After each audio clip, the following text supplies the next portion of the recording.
Coming up on AgweekTV, some big changes in the school lunch program, which brings smiles to many dairy farmers' faces. I'm Mikkel Pates. I talked to one of the men that's building a new farm in the wake of the big MCM bankruptcy. In the Soil Health Minute, we'll talk about using a cereal rye cover crop to manage moisture in the spring.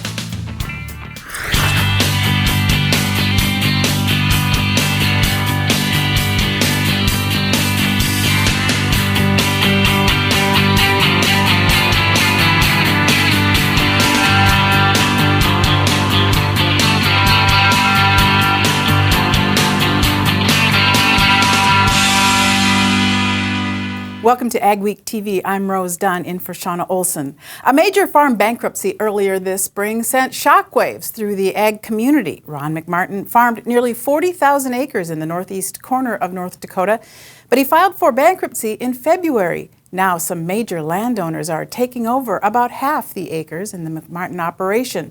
And as Mikkel Pates reports, the Johnson family of Walhalla, North Dakota got the deal together in time for spring planting. Kenny Johnson says it took a lot of people to put Elhorn Farms together in a very short period of time. It didn't really get sprung on us till early 17, so it was kind of a situation where, like, wow, there's a lot of land here that needs a home. Kenny Johnson is part of a big farming family from Walhalla. He left North Dakota in the mid-'80s to work at the Chicago Board of Trade for 20 years. All that time he kept buying farmland all over the country. He leased a big part of it in Northeast North Dakota to Ron McMartin. Now, in the wake of McMartin's big bankruptcy, he has much of it back. It's Johnson's farm and Johnson land, and it was an opportunity. We took it. Johnson knew McMartin was struggling. He'd missed some of his land payments to him last year, but Kenny and his family say they had no idea how bad it was. McMartin filed bankruptcy earlier this spring, and the Johnsons had to decide what to do, quickly. Really, until 2017, I didn't really know how it was going to work out. I just assumed, things would work out with Ron and payments would be made, and I assumed Ron would be farming again. He considered finding other renters, but ultimately decided the family would run it. That was only possible with the help of his extended family. His cousin Brian Johnson is CEO of Choice Financial in Grand Forks and helped put the deal together along with Ag Country Farm Credit Services. The people behind the scenes of this thing have been unbelievable, really. It couldn't be possible without them, especially in a time frame, There wasn't much time, and, it got put together, so it's pretty impressive. Once they decided what to do this spring, they had to make some major purchases, including 16 tractors and several trucks. We kind of saw it as an opportunity to get in. A lot of people probably say it maybe not a great time to get in, but we saw, there's some opportunity to get in as far as equipment, pricing, it's kind of soft on some of this stuff right now. Despite the problems, McMartin initially agreed to work for Johnson and Elhorn Farms, but that agreement ended in late April. Ron ran a mega farm, so really in Elhorn Farms as an employee, it probably isn't the right fit. Still, Johnson has nothing but praise for Ron McMartin. For 20 years, Ron's been a great business partner to a lot of businesses in the valley. I mean, I know things didn't go well and it didn't work out, but for many, many years, a lot of business relationships did really well with Ron McMartin in the valley. I consider him a good friend, Ron. Amazingly, a farm that didn't technically exist in February will have planted 20,000 acres before the spring is out. For AgweekTV, this is Mikkel Pates at Grand Forks. Johnson says this year they're growing soybeans, wheat, and potatoes. Shauna Olson is on assignment in Washington, D.C. She's there with the National Association of Farm Broadcasters for Washington Watch. Shauna? Rose, it's an exciting time to be in Washington, D.C. at our nation's capital. Well, many lawmakers are assuming their new positions, including many within the USDA. As you can see behind me, we're standing in front of the U.S. Department of Agriculture, where we just got done with a great discussion with the new U.S. Secretary of Ag, Sonny Perdue. We also caught up with Robert Johansson, the chief economist, and Seth Meyer, World Agricultural Outlook Board chairman.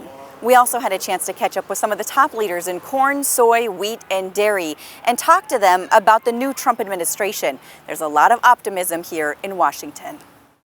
The U.S. Secretary of Agriculture, Sonny Perdue, is moving to make school meals great again. The USDA will give schools more flexibility in meal programs in order to make food choices both healthy and appealing to students.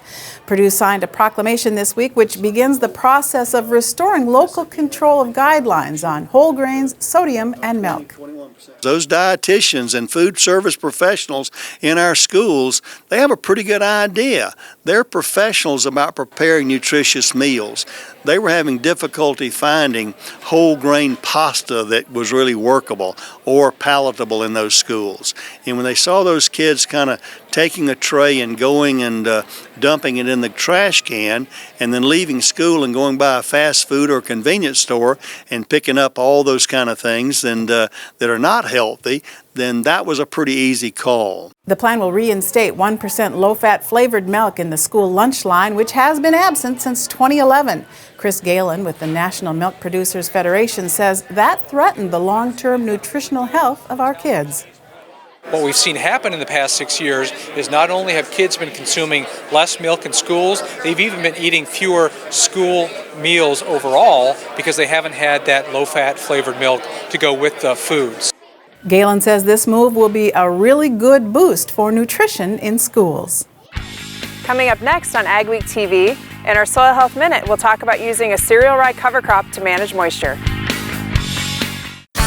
When you're serious about outdoor cooking, turn to your grilling headquarters, Home of Economy. We have the latest from Weber and Traeger. Weber offers every option, from their history-making charcoal kettles to the latest portable and deck gas models. And Traeger wood pellet grills make grilling and smoking easier than ever. Plus, we have the guaranteed lowest price on all the accessories you'll need to be the grill master of the block. Home of Economy, where your dollar buys more. Introducing the new Challenger 1000 series, tractors unlike any other manufactured by AGCO. Redefining what a wheel tractor is capable of when it comes to wheel slip, power to ground, and fuel economy. Today, it's not enough just to be tough. You've got to be smarter than everyone else, too. Contact your Challenger dealer today to get in the seat of the new Challenger 1000. Superior engineering, superior performance, superior productivity. The next generation of tractors from your Challenger dealer. The window of opportunity in farming is short. Make sure your Case IH equipment is ready to make the most of it by using only genuine Case IH replacement parts from Titan Machinery. Only original Case IH parts are engineered for maximum life and performance in your equipment. Don't take chances with off-brand parts that may fail when you need your equipment the most. Contact your local Titan Machinery dealership and find out why genuine Case IH parts offer the best value for your farming operation. Where do you go for the latest news in agriculture? Agweek Magazine. Reaching over 30,000 farmers and ranchers in North Dakota, Minnesota, South Dakota, and Montana. Agweek provides the most up-to-date information on the markets, the trends, and the people who make it all happen. We're your source for news, not fluff. Dependable, trusted. Agweek. Subscribe today by calling 1-800-811-2580. AM 970 WDAY, North Dakota's oldest radio station, has added the Red River Farm Network to its lineup. Join veteran farm broadcaster Mike Hergert and the rest of the Red River Farm Network's team as they partner with AM 970 WDAY and Agweek to cover the area's #1 industry, agriculture. Join us Monday through Friday for Country Morning Today starting at 7 a.m., opening markets at 8:30, and market updates will run at 9:30, 10:30, and 11:30. Closing markets will run at 1:30 p.m. Tune in to AM 970 WDAY. The AgWeek Soil Health Minute is sponsored by the North Dakota Corn Council and the North Dakota Soybean Council. Excess water in fields during planting can be challenging for getting the crop in the ground. In our Soil Health Minute, NDSU Soil Health Specialist Abby Wick shows how some farmers are using cover crops to help during planting. We're down in southeastern North Dakota, looking at high clay fields and talking about water management. The two fields we're going to look at today, one has been no-till for 3 years and has a cereal rye cover crop on it, and the other field we're looking at would have been ripped in the fall, chisel plowed, and then field cultivated this spring. A couple days ago, they got about 2 inches of rain. What I want to look at today is the moisture content in the soils. I've brought my moisture meter with me today so we can look at how saturated the soils are at depth and how much these different management practices are drying the soils out. Here at about 2 inches down, we have about 15% moisture. If we go down to 4 inches, we're sitting at about 22% moisture, 23%. If we go down to about 6 inches, we're at 25%. So still 30% moisture at 10 inches, and let's go all the way down to 12 inches. And we're just at 35% moisture down at 12 inches in this soil, which means the rye plant is drying that soil out. You can see all of these roots are reaching down into the soil and removing water and transpiring it through the plant. So it's just one more way to get water out of the soil and get equipment on the field a little faster. So now we're in the neighboring field that has pretty typical management for the area. In this field, we're relying only on evaporation to remove water. We can see at about 2 inches, it's very dry. About 15% at 4 inches. At about 6 inches, we're at about 23%. And just under 6 inches, at probably 7 or 8 inches, we're saturated. You can see it reached 47% and then zeroed out. That means the soil is saturated. As we saw in these two fields, a cereal rye cover crop is an effective tool to managing moisture in the spring. After a long fight, Congress passed a national biotech food labeling bill last summer. It's in response to a state biotech labeling law in Vermont. Some feared it would affect interstate commerce and increase costs for consumers. It also threatened to stigmatize biotech for farmers. The national rules are set to go into effect in a year, but the USDA is currently writing the rules, and both the farm and food industries are giving their input. Michelle Rook has more. USDA is in the process of implementing national biotech food labeling. What will this mean for farmers and consumers? The law provides federal preemption, plus it has a very strong national uniform standard for a bioengineered food. And then lastly, it gives food companies options, either using a QR code or on-pack labeling. In fact, 5,000 products already use QR codes or smart labels, and that will jump to 34,000 by year end. We're for mandatory disclosure. We just think digital is the best way to do it because you can provide more information through smart label than can ever fit on a package label. It also allows companies to continually change information, and that transparency minimizes the stigma about biotechnology. The FDA, the American Medical Association, and many other groups find it safe is all information that's important, and you have to overcome fear with information. Plus, meat and milk from livestock-fed biotech crops won't be labeled as GMO, which is positive for livestock producers. So clearly, we've argued all along the feed should not dictate what the final product is. So once implemented, biotech labeling will be a win for everyone. I think what we're going to end up with is something that is going to be good for consumers, and it's also going to protect this very, very important technology for farmers. I'm Michelle Rook reporting for Ag Week. The proposed rule is expected by the end of this year, followed by a comment period and final rule before the July 2018 deadline. Will the weather finally cooperate for planting? Your AgriWeather forecast is next. And later, we'll meet a young teacher who says there's no place like home for starting an ag education program. The Stockyards Ag Experience tells the story of agriculture, beginning with the Sioux Falls Stockyards. You'll learn about how agriculture impacts our region and the world, and the science and culture that make it all possible. The Stockyards Ag Experience barn features interactive exhibits in a renovated 1880s barn at Falls Park in Sioux Falls, South Dakota. The Stockyards Ag Experience showcases agriculture's story from the farm to your table. For more information, call 332-1917 or visit us online at stockyardsagexperience.org.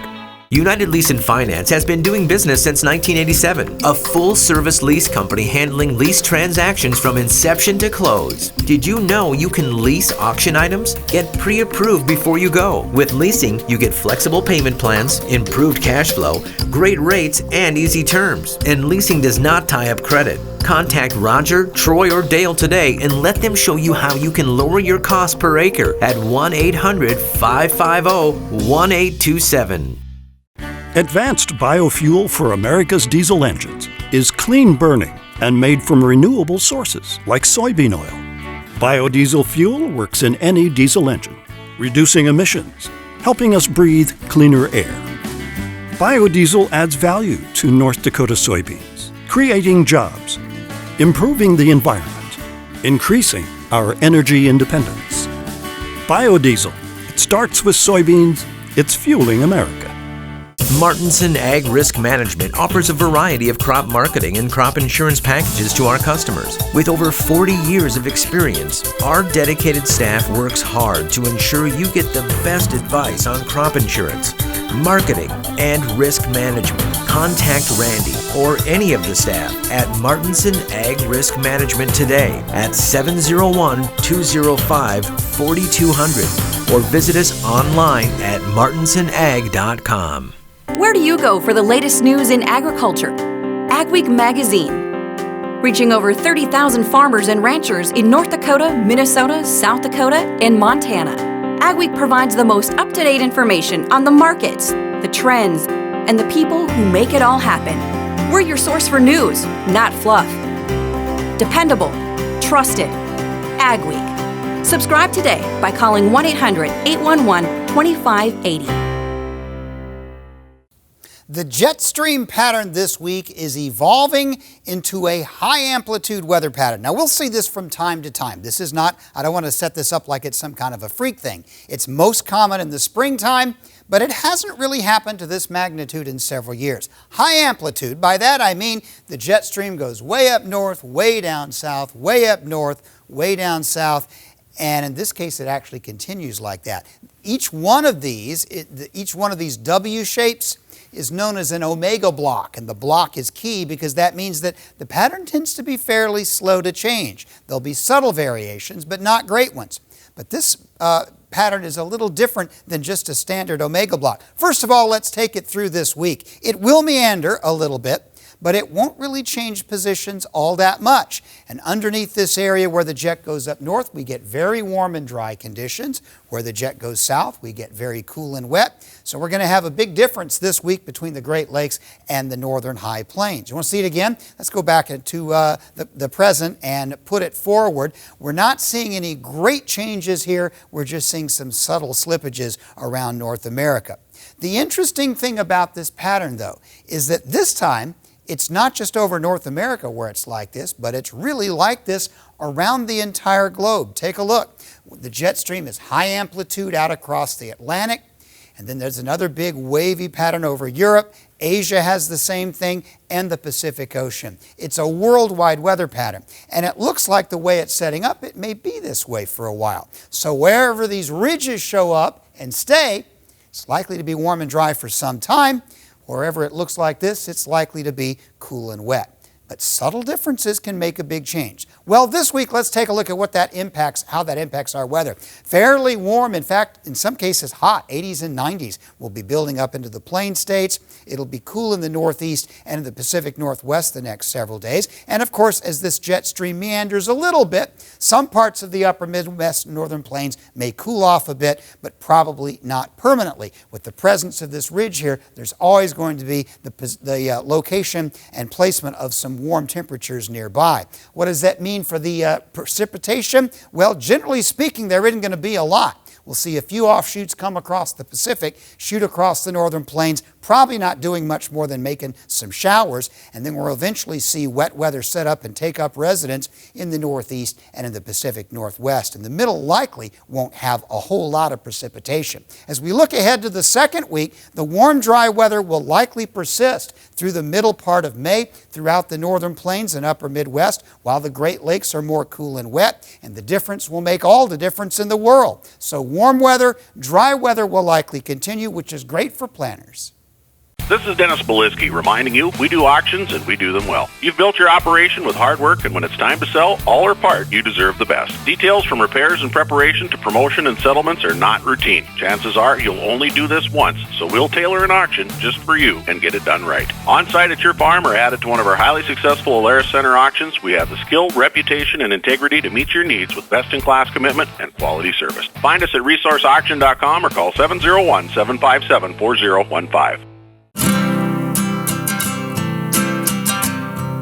Every day across America, excess food is gathered by a network of good people at local food banks, giving hope to millions of children who struggle with hunger.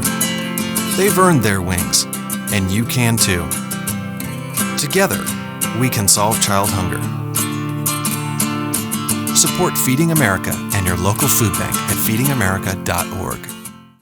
Premier Shortline USA is your dealer for Meridian storage and grain handling. 50 years ago, Meridian Manufacturing designed the first smooth wall hopper bin. This innovation set the standard for hopper bins across North America, completely self-cleaning with no obstructions. Smooth wall hopper bins have become the preferred choice for safe and efficient storage. For temporary grain storage to complete systems, contact Nate or Brent at Premier Shortline USA. Located in the heart of the Red River Valley, Bloomfield Enterprises sells the finest trailers and farm equipment in the business. Family owned and operated since 1997, Bloomfield Enterprises is your place for BBI spreaders and accessories. We pride ourselves on carrying a wide variety of inventory for our customers to choose from. With a full-service shop and repair center, we are committed to taking care of our customers before and after the sale. Whether you're in the market for a new trailer or quality farm equipment, we have just what you're looking for. Call us today or visit us online at bloomfieldenterprises.com. Where do you go for the latest news in agriculture? Agweek Magazine. Reaching over 30,000 farmers and ranchers in North Dakota, Minnesota, South Dakota, and Montana. Agweek provides the most up-to-date information on the markets, the trends, and the people who make it all happen. We're your source for news, not fluff. Dependable, trusted. Agweek. Subscribe today by calling 1-800-811-2580. There's been a shortage of ag education teachers around the region, and that means fewer ag ed programs. But that's not the case in Grafton, North Dakota. A teacher there has come home to start a program for 8th through 12th graders. We have a very important job today, because you guys remember what tomorrow is. Yeah, tomorrow's Farm Safety Day. It's tomorrow. So today's agenda is to put your boards back together and maybe re-glue some things and then get ready for tomorrow. I grew up in Grafton and we never had a program here when I was here. It was one of those things that I didn't know existed. So when I did find out about it in college, I was like, dang, I would have been really good at that. So I was really happy to bring the opportunity back to Grafton. We couldn't find an ag teacher for the last few years, and we were fortunate enough to have one of our own graduating with an ag ed degree. I'm really lucky that Mike, as well as the Grafton Public Super, was willing to kind of take a gamble on me. It's going to be awesome. She's phenomenal, and I really had no doubts that it was going to be successful. This is going to sound weird. I don't like teaching. I don't like to stand up in front and teach. I like to put the learning in their hands and do a lot of projects, because I feel like if they're in charge of it, they'll take more away from it instead of me standing up there like Charlie Brown. You want to try and kind of guide them to the answers? She's one of those calm, cool teachers who's you can build a relationship with right away. Pretty fun being in her class to know her. She's really nice. She's a good teacher. I foresee myself being here for a long time. So I want to expand the room, and if we're going to get real crazy, I would like to have a barn with live animals in it. I want to have a test plot so the kids can get out there and plant gardens and crops. The sky is the limit, especially with a class like this where it is so diverse. Who knows where it will go. Still ahead on AgweekTV, an old farm building made of dirt takes its place in history as experts work to preserve it. The North Dakota Soybean Council invests checkoff dollars to increase soybean demand, increase yields, and open new markets. The soybean checkoff has resulted in stronger prices and higher yielding varieties.